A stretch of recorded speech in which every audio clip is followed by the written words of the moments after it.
So ನೀವು ಅವಾಗಲೇ ಹೇಳಿದ್ರಿ ವಯಸ್ಸಾದವರೆಲ್ಲ ಕೋಲ್ ಇಟ್ಕೊಂಡು ನಡೀತಾರೆ ಅದು ಇದು ಅಂತ ಹೇಳಿ. ಸೊ ಈಗ ನಾವು ಎಷ್ಟೊಂದು ಜನ ವಯಸ್ಸಾದವ್ರಿಗೆ ಕೇಳ್ತೀವಿ, ಏನಕ್ಕೆ ಆಹಾರಗಳನ್ನ ನೀವು ಕ್ಲೀನಾಗಿ ಸೇವನೆ ಮಾಡ್ಬೋದಲ್ಲ, ಕ್ಲೀನಾಗಿ ತಿನ್ನಿ, ತರಕಾರಿ ತಿನ್ನಿ, ಅದು ಇದು ಅಂತೆಲ್ಲ ಹೇಳ್ತೀವಿ. ಅದಕ್ಕೆ ಅವ್ರು ಹೇಳೋದು, ನಾನು ತಿಂತಾನೇ ಬಂದಿದ್ದೀನಿ, ಈಗಲೂ ತಿಂತಾನೇ ಇದ್ದೀನಿ, ಅಂದರೂ ಕೂಡ ನಾನು ಹಿಂಗಿದ್ದೀನಿ, ನಮ್ಮ ವಯಸ್ಸಾಗ್ಬಿಟ್ಟಿದೆ, ನಮಗೆ ಏನೂ ಮಾಡೋಕ್ಕಾಗಲ್ಲ, ಎಲ್ಲ ಕಳ್ಕೊಂಡ್ಬಿಟ್ಟಿದ್ದೀವಿ ಅನ್ನೋ ಥರ ಮಾತಾಡ್ತಾರೆ. ಸೊ ಅವ್ರಿಗೆ ಏನು ಹೇಳ್ತೀರಾ? ಅವ್ರಿಗೆ ನೋವು ಮರೆಯೋದಕ್ಕೆ ತುಂಬ ಹದಗೆಟ್ಟಿದೆ, ವಯಸ್ಸಾಗಿದೆ, ಅವರು ಹಾಸ್ಪಿಟ್ಲ್ಗೆ ಹೋಗೋಕ್ಕಾಗಲ್ಲ, ರಿಪ್ಲೇಸ್ಮೆಂಟ್ ಇಲ್ಲ, ಔಷಧಿಗಳು ತಗೊಂಡು ಎಷ್ಟು ತಗೊಂಡ್ರು ಬೆಳಗ್ಗೆ ತಿಂದಿದ್ರೆ ಮಾತ್ರ ಸಂಜೆ ತಿನ್ನು, ನಾಳೆ ಬೆಳಗ್ಗೆ ತಿಂದು ಅದು ಅಸಹ್ಯ ಆಗೋಗಿದೆ.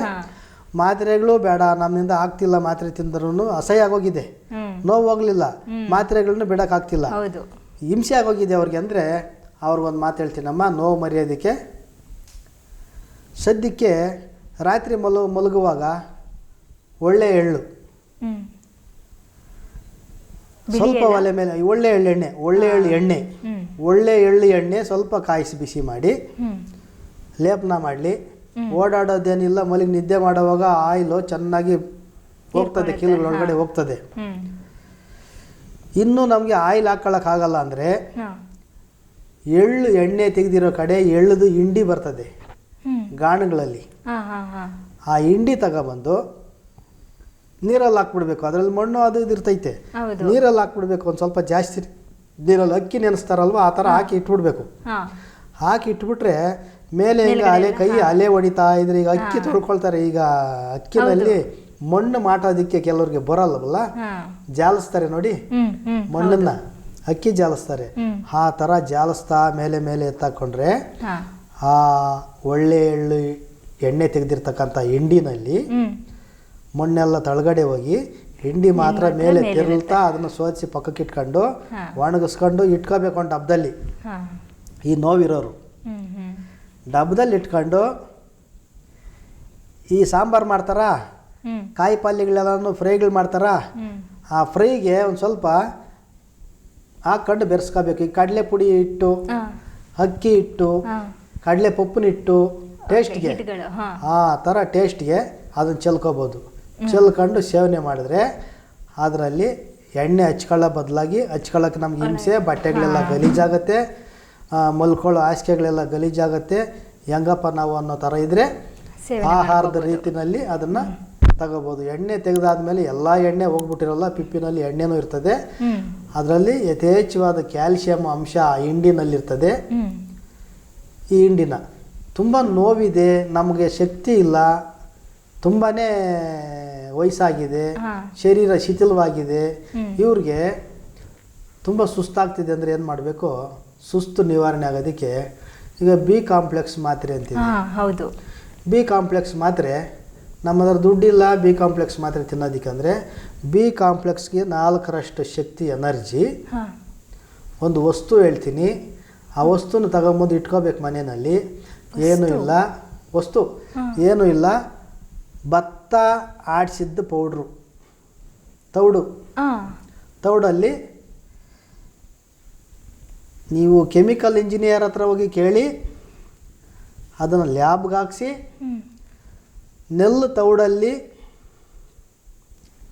ಏನಿದೆಯೋ ಸತ್ವಗುಣ, ಏನಿದೆಯೋ ಶಕ್ತಿ ಬಿ ಕಾಂಪ್ಲೆಕ್ಸಲ್ಲಿ ಇದೆ, ಇದರಲ್ಲಿ ಇನ್ನೂ ಹೆಚ್ಚಾಗಿದೆ. 1 ಚಮಚ ನೆಲ್ಲು ತೌಡು, ಆ ತೌಡನ್ನು ನೀರಿಗೆ ಹಾಕಿ ರಾತ್ರಿ ಮಲಗಿ ಬೆಳಗ್ಗೆ ಎದ್ದು ಸೋದಿಸಿ ಕುಡೀರಿ. ಕುಡಿಯೋದಕ್ಕೂ ರುಚಿ ಇರುತ್ತೆ, ಅವತ್ತೆಲ್ಲ ಎಷ್ಟು ಬೇಕೋ ಎನರ್ಜಿ ಅದರಲ್ಲಿ ಬಂದಿರುತ್ತೆ. ಪರೀಕ್ಷೆ ಮಾಡಿ ಬಿ ಕಾಂಪ್ಲೆಕ್ಸ್ 1 ದಿನ ಕುಡೀರಿ, ತೌಡು 1 ದಿನ ಕುಡೀರಿ, ತೌಡು ನೀರು, ಆಮೇಲೆ ನೋಡಿ ಅದಕ್ಕೂ ಇದಕ್ಕೂ ವ್ಯತ್ಯಾಸ. ಇದು ಅನುಭವದ ಮಾತು. ಎಲ್ಲಿ ಸಿಗುತ್ತೆ ತೌಡು ಅಂದರೆ ಮಿಲ್ಗಳಿಗೆ ಹೋದರೆ ಸಿಗುತ್ತೆ, ತಂದು ಇಟ್ಕೊಂಡ್ರೆ ಒಂದು ಸಾರಿ ತೌಡು ಕುಡಿದ್ರೆ 3 ದಿವಸ ಇರುತ್ತೆ ಎನರ್ಜಿ.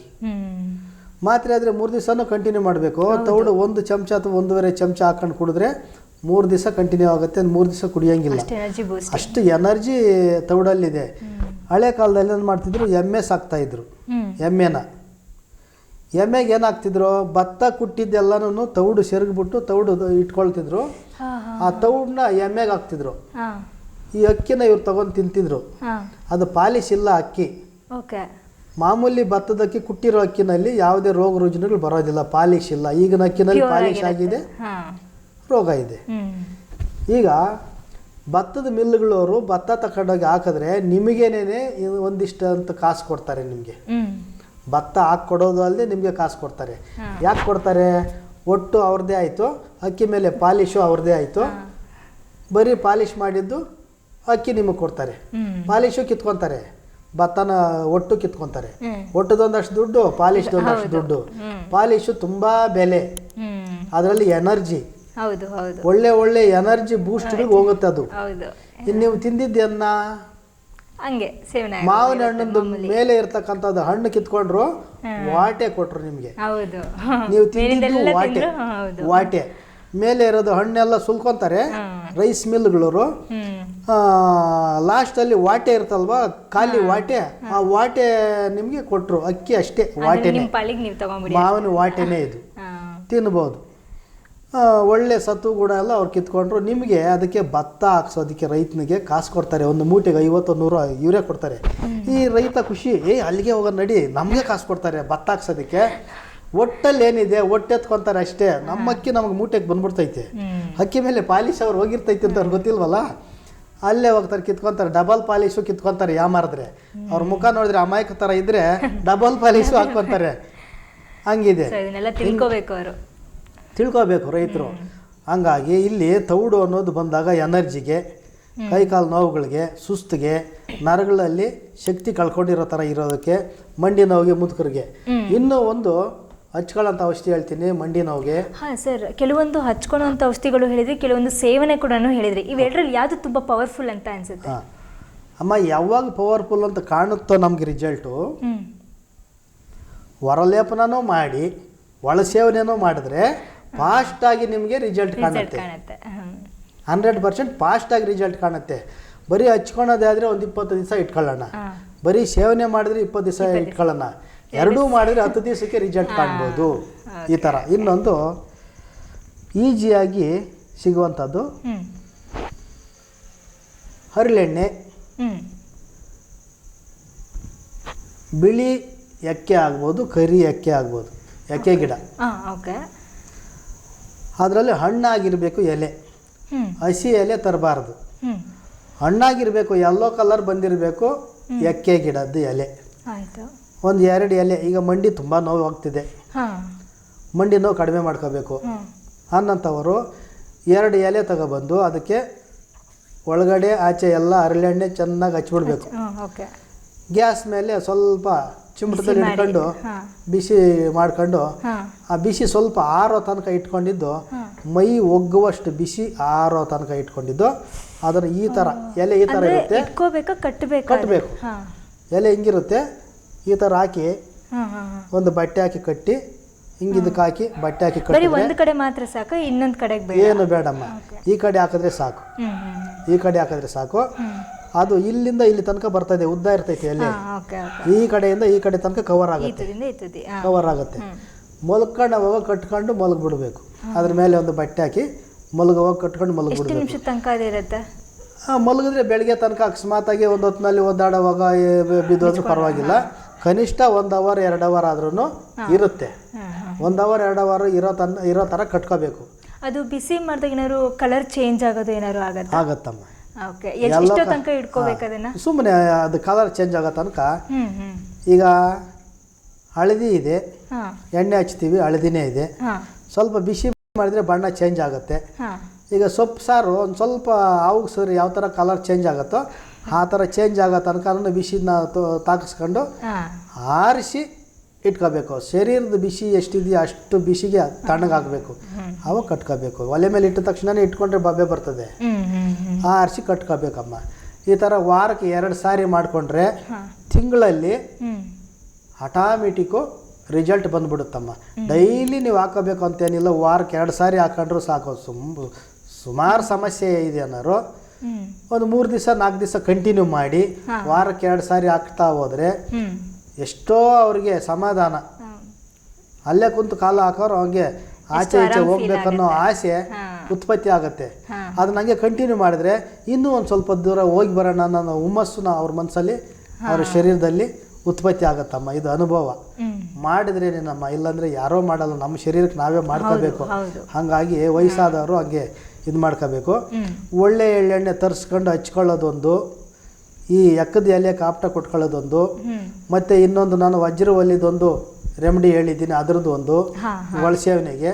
ಈ ಥರ ಎಲ್ಲ ಮಾಡಿಕೊಂಡ್ರೆ ಮಂಡಿ ನೋವಿಂದ ಎಷ್ಟಾದರೆ ಅಷ್ಟು ಹೊರಗಡೆ ಬರ್ಬೋದಮ್ಮ. ಎಲ್ಲದನ್ನು ಕೂಡ ನಿವಾರಣೆ ಆಗ್ತಾರೆ. ಸೊ ಎಲ್ಲರೂ ಆರಾಮಾಗಿ ಫೀಲ್ ಆಗ್ಬೋದು ಅಂತ ಹೇಳಿ ಮಂಡಿ ನೋವು, ಆರ್ಥರೈಟಿಸ್ ನೋವು, ಅದರಲ್ಲಿ ಇನ್ನೊಂದು ಸಯಾಟಿಕಾ ಅಂತ ಬರ್ತಿದೆ. ಸಯಾಟಿಕಾ ಸಮಸ್ಯೆಯಿಂದ ತುಂಬ ಜನ ಬಳಲ್ತಿದ್ದಾರೆ. ಸಯಾಟಿಕಾ ಸೊಂಟದಲ್ಲಿಂದ ಸ್ಟಾರ್ಟ್ ಆಗಿ ಬಲಗಾಲ್ಗೋ ಅಥವಾ ಎಡಗಾಲ್ಗೋ ಶಿಫ್ಟ್ ಆಗ್ತಿರ್ತದೆ. ಅವ್ರನ್ನ ವಾಕ್ ಮಾಡಿಸಿದ್ರೆ ಒಂದು ಕಡೆ ಬೆಂಡಾಗಿ ವಾಕ್ ಮಾಡ್ತಾರಮ್ಮ. ಫುಲ್ ಬೆಂಡಾಗಿ ವಾಕ್ ಮಾಡ್ತಾರೆ. ಅಂದರೆ ಅಷ್ಟು ಸಹಿಸಲಾರದಷ್ಟು ನೋವಿರ್ತದೆ ಅವ್ರಿಗೆ. ನಾರ್ಮಲ್ ಆಗಿ ವಾಕ್ ಮಾಡಲ್ಲ, ಕುಂಟತಾ ವಾಕ್ ಮಾಡ್ತಾರೆ. ಅವ್ರಿಗೆ ವಯಸ್ಸು ಅನ್ನೋ ಲಿಮಿಟ್ ಇಲ್ಲ. ಚಿಕ್ಕ ವಯಸ್ಸವರೇ ಆಗ್ಬೋದು, ದೊಡ್ಡ ವಯಸ್ಸವರೇ ಆಗ್ಬೋದು. ಅದು ಸಹಿಸಲಾರದಷ್ಟು ಸಮಸ್ಯೆ ಇರ್ತದೆ. ಇದು ಸಯಾಟಿಕ ರೂಪದಲ್ಲಿ ಬರ್ತದೆ, ದಾಟದೋಷ ಮಾಟದೋಷದ ರೂಪದಲ್ಲಿ ಬರ್ತದೆ. ಇದು ನನ್ನ ಅನುಭವಕ್ಕೆ ಬಂದಿರೋದು. ಸುಮಾರು ಸಯಾಟಿಕ ಸಮಸ್ಯೆ ಅಂತ ಹೇಳ್ತಾರೆ, ಹೆಸರಿಡ್ತಾರೆ. ಅದಕ್ಕೆ ಟ್ರೀಟ್ಮೆಂಟ್ ಮಾಡಿ ಮಾಡಿ ಮಾಡಿ ಮಾಡಿ ಮಾಡಿ ಅದಕ್ಕೆ ಫಲನೇ ಸಿಕ್ಕಿರೋದಿಲ್ಲ. ನಮ್ಮ ಹತ್ರ ನಾವು ಸುಮಾರು ಇದು ಸಯಾಟಿಕ ಅಂದುಕೊಂಡೆ ಟ್ರೀಟ್ಮೆಂಟ್ ಮಾಡ್ತೀವಿ. ಎಷ್ಟೋ ಒಂದು ವಾರ 15 ದಿವಸ ಮಾಡಿ ನೋಡ್ತೀವಿ ಅಷ್ಟೇ. ತುಂಬ ದಿನ ಇಲ್ಲಿ ನಾವು ಕಾತ್ಕೊಂಡಿರಲ್ಲ. 10 ದಿವಸ ಅಷ್ಟೇ. 10 ದಿವಸದಲ್ಲಿ ರಿಸಲ್ಟ್ ಬಂತು, ಇಲ್ಲಾಂದರೆ ಚೇಂಜ್ ಮಾಡ್ತೀವಿ. ಚೇಂಜ್ ಮಾಡ್ಬಿಟ್ಟು ಗೊತ್ತಾಗೋತದ ನಮಗೆ ಇದು ಔಷಧಿನಲ್ಲಿ ಬೊಗ್ಗೋದಲ್ಲ. ಆಮೇಲೆ ಅದನ್ನು ಪ್ರಶ್ನೆ ಹಾಕಿ ನೋಡ್ಕೊಂಡು, ಈಗ ಡಾಕ್ಟ್ರ್ ಹತ್ರ ಹೋದ್ರೆ ಏನು ಮಾಡ್ತಾರೆ ಅಂದರೆ, ಹೋದ ತಕ್ಷಣನೇ ಬ್ಲಡ್ ಚೆಕಪ್ ಮಾಡಿದ್ರೆ, ಜ್ವರ ಅಂತ ಹೋಗಿ ಬ್ಲಡ್ ಚೆಕಪ್ ಮಾಡ್ಬೇಕಂದ್ರೆ ಯಾವ ಡಾಕ್ಟ್ರಪ್ಪ ಇವರು, ಹೋದ ತಕ್ಷಣ ಬ್ಲಡ್ ಚೆಕಪ್ಪು, ಆ ಚೆಕಪ್ಪು, ಈ ಚೆಕಪ್ಪು. ಅವ್ರಿಗೆ ಅನುಭವ ಇಲ್ವಾ? ನಾಡಿದ ನೋಡಿನೋ ಇಲ್ಲ ಇದು ಮಾಡಿನೋ ಇಂಜೆಕ್ಷನ್ ಹಾಕಿ ಕಳಿಸೋದು ಬಿಟ್ಬಿಟ್ಟು ಹೋದ ತಕ್ಷಣ ಚೆಕಪ್ಗಳು ಬರೀತಾರಪ್ಪ ಅಂತ ಅಂತಾರೆ. ಹಾಗೇನೆ ನಮ್ಮ ಹತ್ರ ಬಂದಾಗ ನಾವು ಎಲ್ಲಾನು ಫಸ್ಟೇ ಚೆಕ್ ಮಾಡಿಬಿಟ್ಟು ಟ್ರೀಟ್ಮೆಂಟ್ ಕೊಡೋದಕ್ಕಿಂತ ಬಂದ ತಕ್ಷಣವೇ ಒಂದು ಅನುಭವದ ಮೇಲೆ ಸಯಾಟಿಕ ಇರಬಹುದಾ ಅಂತೇಳಿ ಸಯಾಟಿಕ್ ಸಂಬಂಧಪಟ್ಟು ನಾವು ಔಷಧಿ ಕೊಡ್ತೀವಿ. 10 ದಿನದಲ್ಲಿ ಅಥವಾ ಒಂದು ವಾರದಲ್ಲಿ ಗುಣ ಕಾಣಿಸ್ಬೇಕು ಸಯಾಟಿಕ ಆದರೆ. ಸಯಾಟಿಕ ಹೆಸರಲ್ಲಿ ಎಷ್ಟೋ ಬೇರೆ ಸಮಸ್ಯೆಗಳು ಉದ್ಭವ ಆಗಿರುತ್ತೆ. ಅವ್ರಿಗೆ ಅದರಲ್ಲಿ ಇದಿರಲ್ಲ, ಅನುಭವ ಇರಲ್ಲ. ನಾವು ಹೇಳಿದ್ರೆ ಅವ್ರಿಗೆ ಅರ್ಥ ಆಗಲ್ಲ. ಎಲ್ಲ ಔಷಧಿ ಕಡೆ ಆಗ್ಬೇಕು, ಅವಾಗ ಅವ್ರ ಬುದ್ಧಿ ಬರೋದು. ಲಿಂಕ್ ಇರುತ್ತೆ. ಯಾವಾಗ ನಮಗೆ ಹೊರಗಡೆ ಸಮಸ್ಯೆ, ಈಗ ನೋಡಿ ದೈವಶಕ್ತಿ, ದುಷ್ಟಶಕ್ತಿ, ಹಗಲು ರಾತ್ರಿ, ಒಳ್ಳೆಯದು ಕೆಟ್ಟದ್ದು, ಈ ಥರ ಎಷ್ಟೋ ಶರೀರಗಳಿಗೆ ಸಂಭವ ಆಗ್ತಕ್ಕಂಥ ರೋಗ ರುಜಿನಗಳು ಶರೀರದಲ್ಲಿ ಉತ್ಪತ್ತಿ ಆಗಂಥದ್ದು ರೋಗಗಳು ಅರ್ಧ ಆದರೆ, ದುಷ್ಟ ದೋಷಗಳಿಂದ ಉದ್ಭವ ಆಗಂಥ ಸಮಸ್ಯೆಗಳು ಎಷ್ಟೋ ಇದ್ದಾವೆ. ಜನಕ್ಕದು ಅರಿವಿಲ್ಲ. ಇದು ಯಾವಾಗ ಅರಿವಾಗುತ್ತೆ ಅಂದರೆ, ಎಲ್ಲ ಕ್ಷೇತ್ರದಲ್ಲಿ ಔಷಧಿಗಳನ್ನ ಸೇವನೆ ಮಾಡಿ ಆದಮೇಲೆ ಡೌಟ್ ಬರುತ್ತೆ. ಓ, ನನಗೇನೋ ಆಗಿದೆ, ನನಗೇನೋ ತೊಂದರೆ ಆಗಿದೆ, ಯಾರನ್ನೋ ಒಳ್ಳೆ ಪಂಡಿತರನ್ನ ನಾನು ನೋಡಿ ಅವ್ರನ್ನ ಸಂದರ್ಶನ ಮಾಡಿ ತಿಳ್ಕೋಬೇಕು. ಯಾವಾಗ ಅಷ್ಟೊತ್ತಿಗೆಲ್ಲ ಪೂರ್ತಿ ಸಂಪೂರ್ಣ ಕೆಟ್ಟಿರ್ತಾರೆ, ಸಂಪೂರ್ಣ ಮುಳುಗಡೆ ಆಗಿರ್ತಾರೆ ಅವರು ರೋಗ ರುಜಿನಗಳಲ್ಲಿ. ಆವಾಗ ಗಮನ ಬರ್ತದೆ. ಅವಾಗಾದರೂ ಚೆಕ್ ಮಾಡಿಸಿ ಅವಾಗಾದರೂ ಪರಿಹಾರ ಮಾಡ್ಕೊತಾರೆ ಅನ್ನೋ ಉದ್ದೇಶಕ್ಕೆ ನಾವು ಈ ಮಾತು ಹೇಳ್ತಾ ಇದ್ದೀವಿ.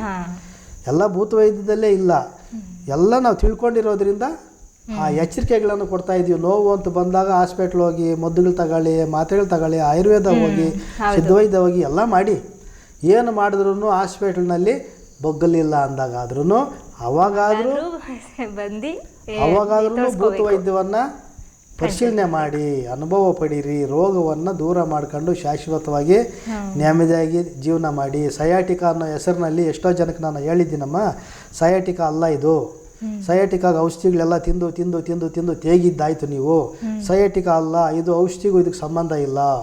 ಇದಕ್ಕೆ ಬೇರೆ ವಿಧಾನದ ಟ್ರೀಟ್ಮೆಂಟ್ ಇದೆ, ಮಾಡಿಸ್ಕೊಳ್ತೀರಾ? ಅವ್ರ ಸ್ವಇಚ್ಛೆ, ಅವ್ರು ಇಷ್ಟಪಡಬೇಕು, ಆವಾಗಲೇ ನಾವು ಟ್ರೀಟ್ಮೆಂಟ್ ಮಾಡೋಕ್ಕಾಗತ್ತೆ. ಹೌದು ಮಾಡಿ ಅಂದಾಗ ಅದರಲ್ಲಿ ರಿಸಲ್ಟ್ ಕೊಟ್ಟಿದ್ದೀನಮ್ಮ. 100% ಪಕ್ಕಾ ಸಕ್ಸಸ್ ಆಗಿ ಅವರು ಒಪ್ಕೊಂಡಿದ್ದಾರೆ. ಇದು ಈ ಪ್ರಪಂಚನೇ ನಮಗೆ ಗೊತ್ತಿಲ್ಲ, ಇದರಲ್ಲಿ ಎಲ್ಲ ಔಷಧಿನೇ ಅಂದ್ಕೊಂಡಿದ್ದೀವಿ. ತುಂಬ ಜನ ಗೊತ್ತಿಲ್ಲಮ್ಮ ಇದು ಸುಮಾರು ಸಮಸ್ಯೆಗಳನ್ನು ಉದ್ಭವ ಮಾಡ್ತದೆ. ಭೂತ ವೈದ್ಯವನ್ನು ಅರ್ಥ ಮಾಡ್ಕೋಬೇಕಾಗಿದೆ ಜನ. ಇವತ್ತು ಎಲ್ಲ ಔಷಧಿಗಳಲ್ಲೇ ವಾಸಿ ಆಗಲ್ಲ. ಭೂತ ವೈದ್ಯದಲ್ಲಿ ದಾಟ ದೋಷ, ಮಾಟ ದೋಷ ಇವು ಕೂಡ ಇದ್ದಾವೆ ಅನ್ನೋದು ಇದರಲ್ಲಿ ಏನಿಲ್ಲ ಏನಿದೆ ಅಂತಂದು ನಿರ್ಧಾರ ಮಾಡೋದಕ್ಕೆ ಯಾರ ಕೈಲೂ ಆ ಶಕ್ತಿ ಪ್ರಕೃತಿ ಕೊಟ್ಟಿಲ್ಲ. ಯಾರಿಗೂ ಕೊಟ್ಟಿಲ್ಲ ಆ ಶಕ್ತಿ. ಇಂಥದ್ದಿದೆ ಇಂಥದ್ದಿಲ್ಲ ನಿರ್ಧಾರ ಮಾಡೋ ಶಕ್ತಿ ಮನುಷ್ಯನಿಗೆ ಕೊಟ್ಟಿಲ್ಲ. ಪ್ರಕೃತಿನ ಅರ್ಥ ಮಾಡ್ಕೊಳ್ಳೋಷ್ಟು ಕೆಪಾಸಿಟಿ ಮನುಷ್ಯನಿಗೆ ಆಯಾಸ ಕಡಿಮೆ ಇದೆಯಮ್ಮ. ಅರ್ಥ ಮಾಡ್ಕೊಳ್ಳೋಷ್ಟೊತ್ತಿಗೆ ಇವ್ನು ಸತ್ತೋಗ್ತಾನೆ. ಹೆಂಗೆ ಹೇಳ್ತಾರೆ ಇವರು ಮಾಟದೋಷ ಇಲ್ಲ ಮಂತ್ರದೋಷ ಇಲ್ಲ ಅಂತ ಅರ್ಥ ಮಾಡ್ಕೊಳ್ಳೋಷ್ಟೊತ್ತಿಗೆ ಅವ್ರಿಗೆ ಆಯಾಸ ಮುಗ್ದಿರುತ್ತೆ. ಅಷ್ಟು ಸಂಪೂರ್ಣವಾಗಿ ಅಷ್ಟು ಡೀಪಾಗಿ ಪರಿಶೀಲನೆಗಳು ಮಾಡೋಷ್ಟೊತ್ತಿಗೆ ಇರಲ್ಲಮ್ಮ.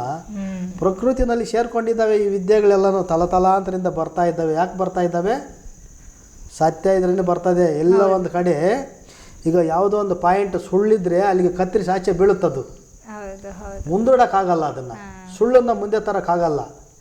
ಅದ್ರಲ್ಲಿ ಎಲ್ಲಿ ಸತ್ಯ ಇದೆಯೋ ಅದು ಜರ್ಕೊಂಡು ಬರ್ತಾ ಇರ್ತದೆ. ಎಷ್ಟು ತಡೆ ಮಾಡಿದ್ರು ಅದ್ರ ಅನುಭವ ಮುಂದೆ ತೋರಿಸ್ತಾನೆ ಇರ್ತದೆ ಜನಗಳಿಗೆ. ರಿಸಲ್ಟ್ ತೋರಿಸ್ತಾನೆ ಇರ್ತದೆ ಯಾವಾಗಿದ್ರು. ಅದು ಎಷ್ಟೇ ನಾವು ಇಂಗ್ಲಿಷ್ ಮೆಡಿಸಿನ್ಸ್ ಎಷ್ಟೇ ಇದಕ್ಕೆ ಹೋದ್ರೂ ಕೂಡ ಕೆಲವೊಮ್ಮೆ ನಾವು ಇದಕ್ಕೆ ಬರಲೇಬೇಕಾಗತ್ತೆ.